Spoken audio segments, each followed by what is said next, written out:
There's this abandoned mansion in Toronto that came up in a group chat among my friends. We saw pictures of it through a mutual friend who had recently gone to explore there. It looked immaculate based on the pictures, and we were intrigued to go check it out. It was 10 miles north from us, so the drive wasn't bad. The mansion sat on a big open grass plain, with pine trees and other foliage surrounding the perimeter of the property, acting as a natural fence or just a wall of privacy from the outside. My friends, who I'll call Chad and Brad for this story, followed close behind me as I led the way up the large gravel driveway towards the front of the unfinished house. By the looks of it, construction on the structure had been abandoned when it was near completion, as the outside foundation seemed to be finished. Our mutual friend who found out about the place had told us that he hopped through a back window that was left unlocked, so that's what we looked for. The unlocked window turned out to be in the kitchen, right over the counter, so one at a time we squeezed through the window, crawling onto the counter and then down to the ground.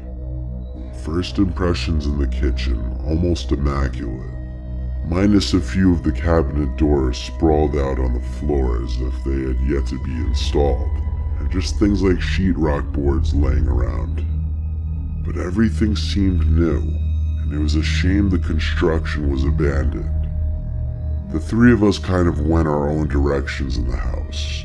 I went towards the living room, which again was almost pristine. It was a huge room that transitioned into the dining room, and then from there a wide hallway with at least 10 different doors. My friends were already checking out some of the rooms in this hallway. I peeped into each room and realized most of them were bedrooms. At the end of the hall was a 3-door garage. The last door in the hall before the garage was the basement. I called to Brad and Chad that I was checking out the basement. I got an acknowledgement from at least one of them. The basement had this bizarre spiral staircase, so when I got to the bottom I couldn't even see the door at the top. There were no windows down there, so besides my flashlight it was pitch black. It was a completely unfinished basement. Pieces of drywall everywhere, unfinished wood foundation where walls should be, but the basement was huge. Like there were multiple sections down there. It was big enough to fit a basketball court and more.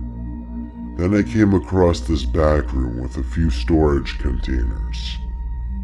I was here to explore after all, so I curiously started lifting the lids off the containers. The first two seemed to contain building tools and supplies like wood planks. But then I heard something from one of the other containers. It was like something caused the container to make a bump sound. Could it be an animal? Or was I just hearing things? I went to the container and noticed the lid was not sealed on this one, as it wasn't sitting perfectly snug on the top. As I bent over to try and lift the lid, it lifted without me touching it, and I heard a whispering noise. I fell backwards on my hands as this happened, and while I was on the ground, I saw a smiling woman looking at me. The only thing lifting the container up was her head. She looked at me, laughed, and said peekaboo, and she laughed some more. I ran to the top of the stairs, but the basement door was now locked. I banged on it for my friends to open it up, but they were apparently messing with me. I heard creaks on the spiral staircase below me. I couldn't see her yet, but I could hear her laughing getting closer, and she was mumbling incomprehensible things. I screamed at the top of my lungs to please help me, and Chad finally opened the door. I ran out and looked back for half a second, greeted by this ghostly, skinny figure of this pale woman looking up at me, almost at the top step. I slammed the door shut and locked it. Chad saw the woman too, and we bolted for the front door. We didn't care about leaving it open. The three of us got to the edge of the property to talk. After an hour of just sitting in my car thinking and talking, I agreed to go back inside and unlock the basement door. As scary as what I witnessed was, I didn't want to be responsible for someone dying down there. But when we got back inside, the basement door was wide open. I promise you we locked that door, so it made no sense. We once again bolted back outside towards the car and drove home, to never return to that mansion again.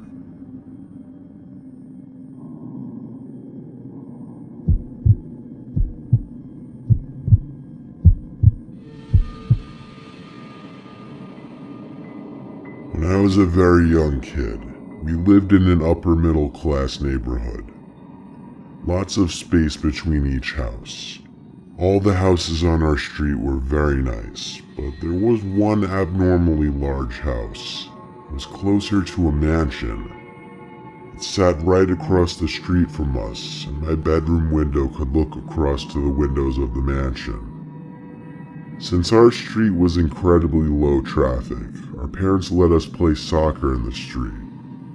So my two friends Brian and Zeke were playing soccer one sunny day.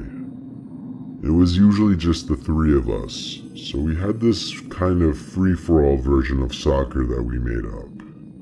Eventually the ball was kicked onto the property of the mansion, so I ran over to get it. When I picked up the ball, I looked at all the windows to see if the house owner was possibly witnessing me on his property. But at one of the top windows was a young boy who looked to be about our age. I hurried off the property and back to my friends. I asked them if they had ever seen the kid who lives in that mansion, and they hadn't. The second time I looked back at the window, the boy was no longer there. It wasn't for a while after that, probably a month, that I was in my room playing Nintendo. And for whatever reason I got up to get something, and I looked out my window across to the mansion, and I saw that boy at the window again. He was surely looking at me, all the way from across the street. It kind of creeped me out. I walked away from the window to ignore it. Why hadn't I ever seen that kid outside before? Come to think of it, why hadn't I ever really seen the owners of that house? I asked my parents about the boy across the street. They said they were pretty sure there was no boy in that house. So the next time Brian, Zeke, and I were playing in the street, we were thinking of potential fourth players to have a real game. I had an idea. I ran to the front door of that mansion and rang the bell. A 50-something-year-old woman answered. I asked if her son wanted to play soccer with us. She looked at me puzzled and said, "What son?" I replied, "The boy who was always at the upstairs window." I can't describe the look on her face besides shock and fear.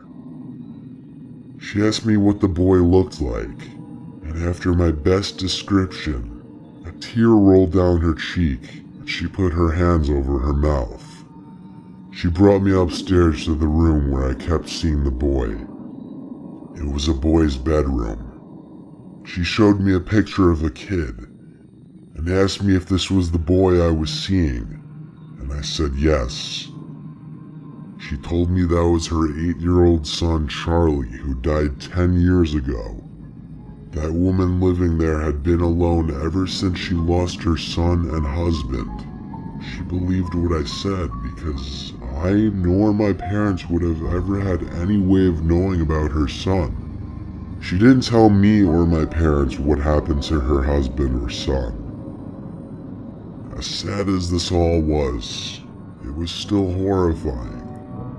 There There was one other time I saw the boy. I was in my room, months later, and I looked out my window to the woman's mansion across the street. There he was again, at the upstairs window.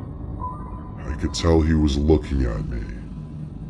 I shut my blind with force and tried to forget about it. It still sends shivers up my spine when I think back on it.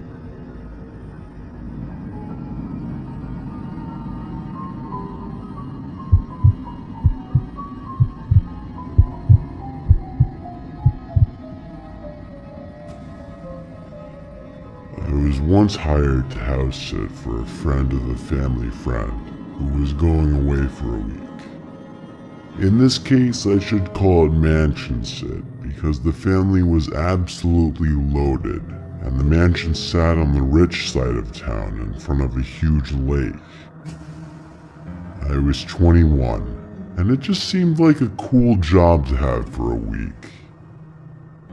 The family's one rule was to throw no parties and no more than 2 guests at any time, which even that I thought was generous of them.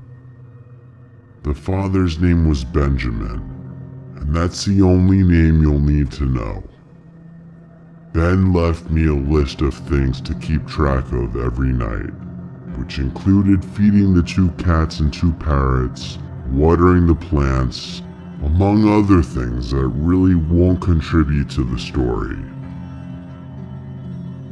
The house was a half hour from home, so instead of just driving there and back every day, I opted to just sleep in one of the guest bedrooms, which they offered to me after all.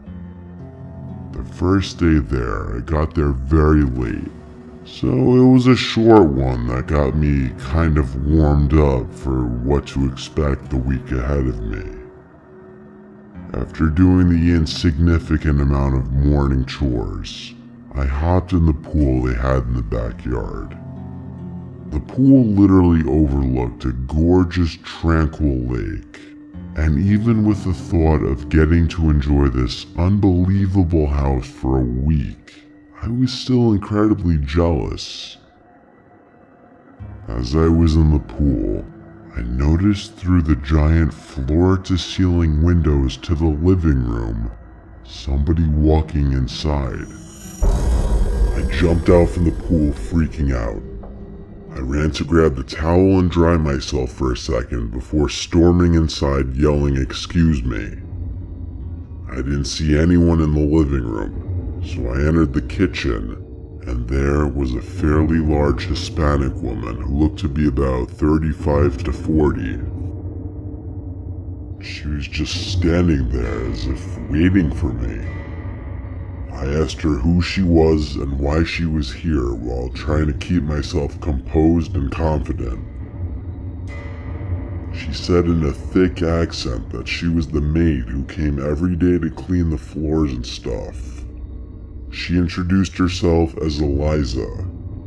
I instantly felt a sense of relief and introduced myself as Mike, the guy who was house sitting for the week. She spoke in as little words as possible. I don't think her English was too good, but she basically said she was going to clean the floors in the kitchen and living room now. I said that was completely fine and let her do her thing. I asked her how she got in the house, and she said she had her own copy of the key. So that was that. I went back out to the pool for a little longer to let her do her thing. When I got out from the pool, I dried up and took a shower. After my shower, I fed the animals again. The parrots were easier than the cats, surprisingly. I didn't see the maid again, but I didn't really want to get in her way and have awkward small talk with someone who could barely speak English anyway. I had a couple friends over that night because everyone was eager to see the place, but I respected their rules of only 2 guests at a time. I gave them the best tour I could. Then we kinda just chilled in the game room they had, played some air hockey and pool table, and drank a little bit. When I told my friends about the cleaning lady scaring the hell out of me, they both found it insanely suspicious. Like, why wouldn't Ben have told me about the cleaning lady?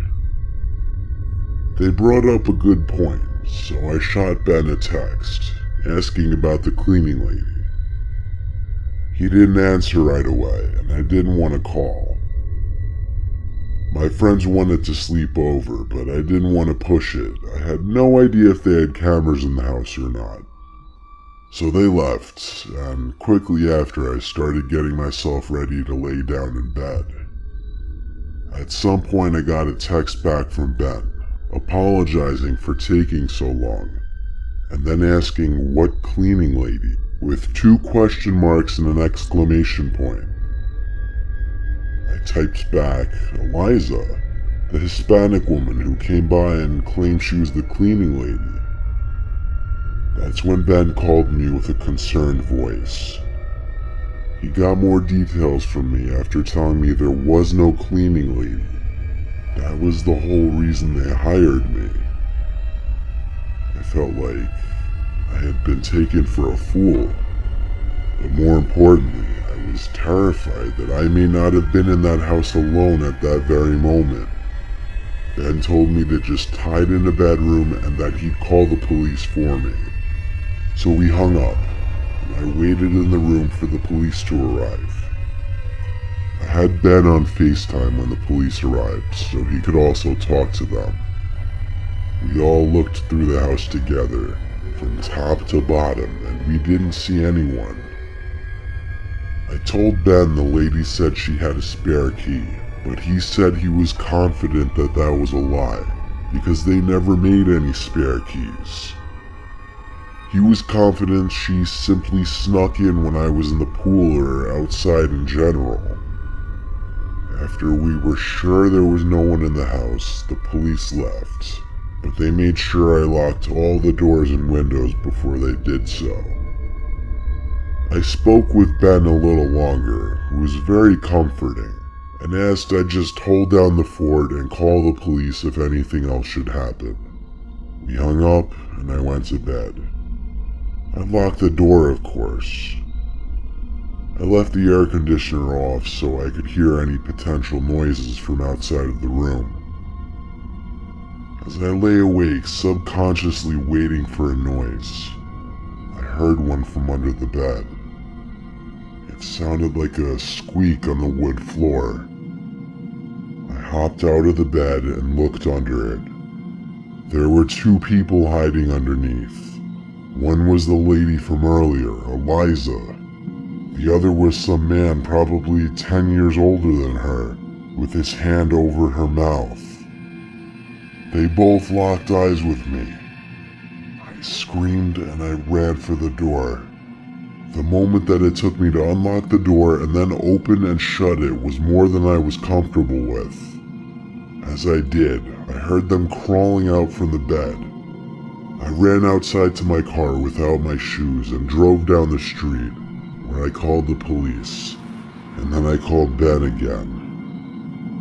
I waited for police cars to pass, and then I followed them. We once again searched the whole house and found no one. This time I didn't stick around for the night. Ben told me to go home and stay safe. The family booked a flight back home the next day, cutting their vacation short. The intruders were never identified. All that can be speculated is they walked in through the front door while I was in the pool because I didn't lock the door, and that they somehow knew the family would be gone. No further info is known.